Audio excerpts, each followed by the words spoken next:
Hello friends, इस video में मैं आपको बताऊंगा। तो अभी चीन और भारत को लेके यहाँ पे इंडिया को लेके कंपेयर किया गया है, इकोनॉमी को लेके किया गया है और आगे क्या ग्रोथ रेट रहती है, इंडिया कहाँ कब जाके पहुँच सकता है, इसको लेके आर्टिकल आया है। तो ये मैं आपको डिस्कस करूँगा और ये देखेंगे इस चैनल पे मैं आपको हर एक आर्टिकल डिस्कस करते रहता हूँ जो भी इंपॉर्टेंट होता है, बिजनेस रिलेटेड, फाइनेंशियली रिलेटेड, जो भी स्टॉक मार्केट में काम करते हैं उनके लिए, ताकि फ्यूचर को प्रेडिक्ट कर सके, सेक्टर को प्रेडिक्ट कर सके और आप यहाँ पे इन्वेस्टमेंट कर सकें और प्रॉफिट ले सकें।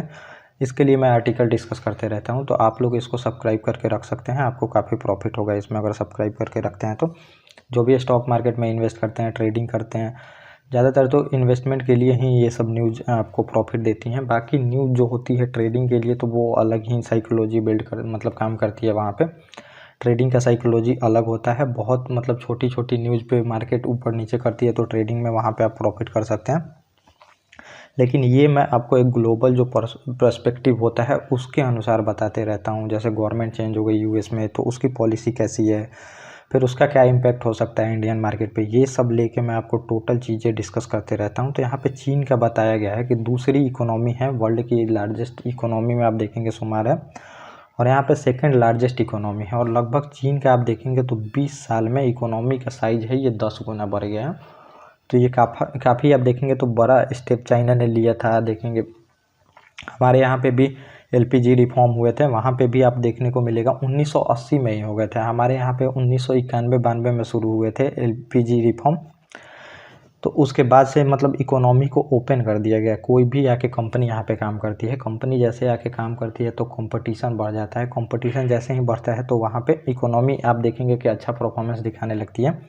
तो हमारा इकोनॉमी आगे बढ़ने लगा। चीन पहले कर चुका था तो पहले ही वो बढ़ गया, और वहाँ पे कम्युनिस्ट गवर्नमेंट है, वन पार्टी रूल है। तो वो कोई भी आप देखेंगे जो सुधार हो, कोई भी रिफॉर्म होता है तो वो क्या करती है कि हार्श तरीके से लागू कर देती है। वहाँ पे अब ऐसा नहीं है कि सरकार को चेंज कर सकते हैं। अब यहाँ पे हम कोई भी रिफॉर्म करना चाहें तो ऐसा नहीं है कि इतना ईजी है कि कोई भी रिफॉर्म हो सके। जैसे आप देखेंगे 3 फार्म बिल आया था हमारा, कि किसानों के लिए, तो वहाँ पे गवर्नमेंट को स्टेप बैक लेना पड़ा था, बिल को फिर से बैक ले लिया गवर्नमेंट ने। तो ये डेमोक्रेसी की आप देखेंगे एक पावर भी आप देख सकते हैं, या फिर डेमोक्रेसी की एक वीकनेस भी देख सकते हैं कि यहाँ पे पॉलिटिकल चीज़ों को भी आपको देखना होता है, वोट भी देखना होता है। तो वहाँ पे हम फार्म बिल इंट्रोड्यूस तो किए थे, लेकिन उसको बिल पास तो करा भी लिए थे, लेकिन लागू नहीं कर सके थे, ये आपको देखने को मिला। लेकिन चाइना में ऐसा कुछ नहीं है, वहाँ पे बिल इंट्रोड्यूस भी होगा, पास भी होगा, जनता कुछ भी नहीं कर सकती है, उनके पास कोई पावर नहीं है कि वो वोट दे के शी जिनपिंग को हटा दे, क्योंकि वन पार्टी रूल है यहाँ पे।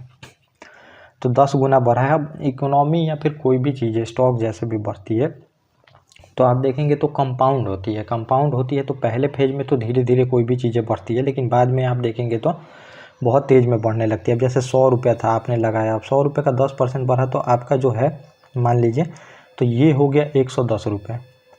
अब इसका 10% बढ़ेगा तो अगले साल आपको 11 रुपये मिलेंगे। तो ऐसा होता है, फिर 11 रुपये ऐड होंगे। ये कंपाउंड आपने सीआई पढ़ा होगा, कंपाउंड इंटरेस्ट। वैसे ही इन्वेस्टमेंट या फिर कोई भी इकोनॉमी या फिर कुछ भी बढ़ती है तो इसी फेज में बढ़ते रहती है।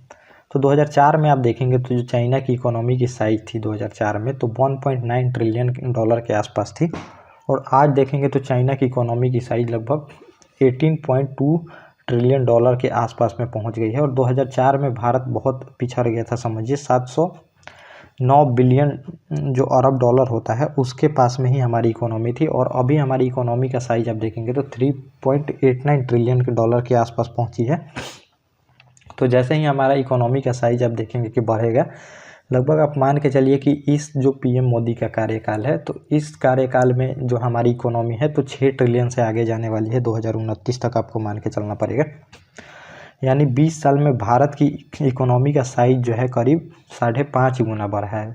और अमेरिका, चीन, जर्मनी, जापान के बाद में भारत का आज स्थान पाँचवीं इकोनॉमी में है, तो 5th लार्जेस्ट इकोनॉमी है हम। तो हमारा साइज़ तो 5 गुना बढ़ा है, लेकिन चाइना का साइज़ आप देखेंगे तो 10 गुना बढ़ा है। तो ग्रोथ रेट काफ़ी तेज़ रहा है चाइना में। एक्सपोर्ट बेस इकोनॉमी है चाइना की, एक्सपोर्ट उन्होंने बहुत किया है। सभी देशों के साथ उनका ट्रेड डेफिसिट है। ट्रेड डेफिसिट समझिए कि वो ज़्यादा बेचते हैं, ख़रीदते कम है। ज़्यादा पैसा कोई भी चीनी कंपनी या फिर चीनी लोग किसी भी देश में जाके कमाते हैं। और इसमें यही बताया गया है आज भारत दुनिया की सबसे तेज़ बढ़ती इकोनॉमी है, तो सबसे तेज़ ग्रोथ रेट है। आसपास आप देखेंगे पूरी तरह से वर्ल्ड का जो एवरेज ग्रोथ रेट है तो 3 से 4% के आसपास है, लेकिन हमारा ग्रोथ रेट 6 और 7% के बीच में है। तो काफ़ी तेज़ में हमारा ग्रोथ रेट है। अभी काफ़ी अभी ये भी आप देखेंगे तो अपॉर्चुनिटी बहुत है हमारे पास ग्रोथ रेट की। एक तो यहाँ पे मिडिल क्लास बहुत बढ़ रहे हैं, बहुत सारी ये डिपेंड मतलब चीज़ें हैं जो कि मैंने आपको बहुत सारी वीडियो में तो बता रखा है। और आप मतलब आने वाले कुछ वीडियो में अगर उस पर आर्टिकल आता है तो मैं ये भी बताऊँगा कि क्या क्या अपॉर्चुनिटी है। तो अब इसमें यही बताया गया है कि क्या भारत दोहरा सकता है चीन जैसी ग्रोथ रेट की गाथा, तो ये बिल्कुल दोहराएगा, ये इसमें कोई मतलब ऐसा बात नहीं है कि नहीं होगा।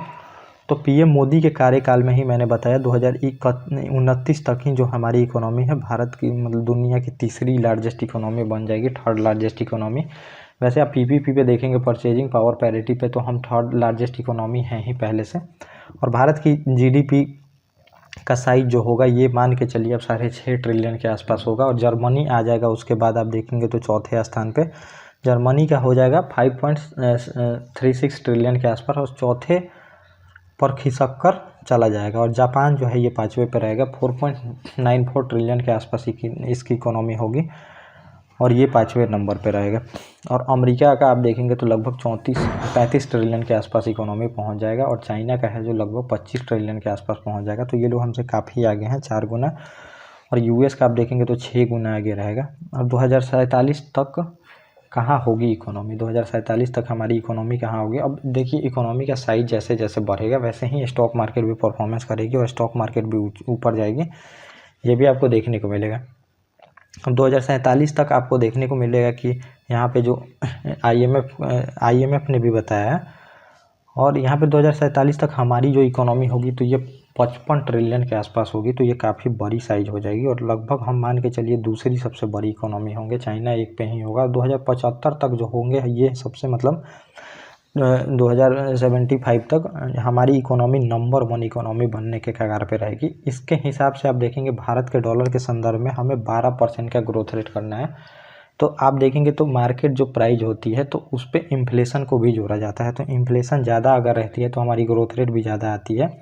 तो उसके अनुसार 8% तो हमारी ग्रोथ रेट रहेगी और 4 से 5% आप अगर महंगाई को देखते हैं तो ये लगभग हो जाएगी 12-13%। तो मार्केट वैल्यू के अनुसार जो मार्केट प्राइस पे जीडीपी निकाली जाती है तो उसके अनुसार हमें 12 से 13% का ग्रोथ रेट दिखाना होगा, तब जाके हम यहाँ पर पहुँच सकते हैं। और केंद्र सरकार के मुख्य आर्थिक सलाहकार रह चुके हैं सुब्रमण्यम ने कहा है कि डॉलर के हिसाब से भारत की वृद्धि जो मैंने बताया 12% के आसपास होनी चाहिए।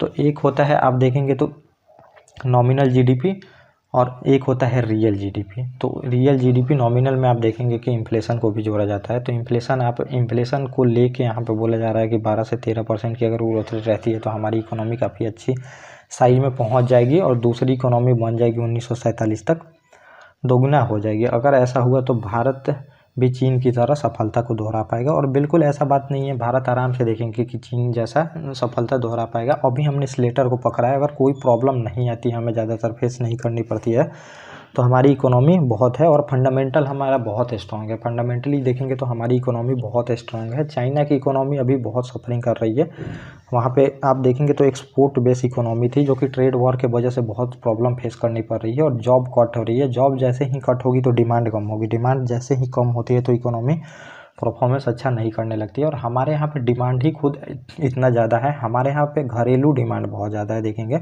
घरेलू डिमांड की वजह से हमें कुछ ज़्यादा सफरिंग करने की ज़रूरत नहीं है, क्योंकि हम ऐसा नहीं है कि एक्सपोर्ट बेस इकोनॉमी है हमारे यहाँ पे कंजम्पशन ही इतना ज़्यादा है कि हमारी इकोनॉमी अच्छे से काम करने वाली है।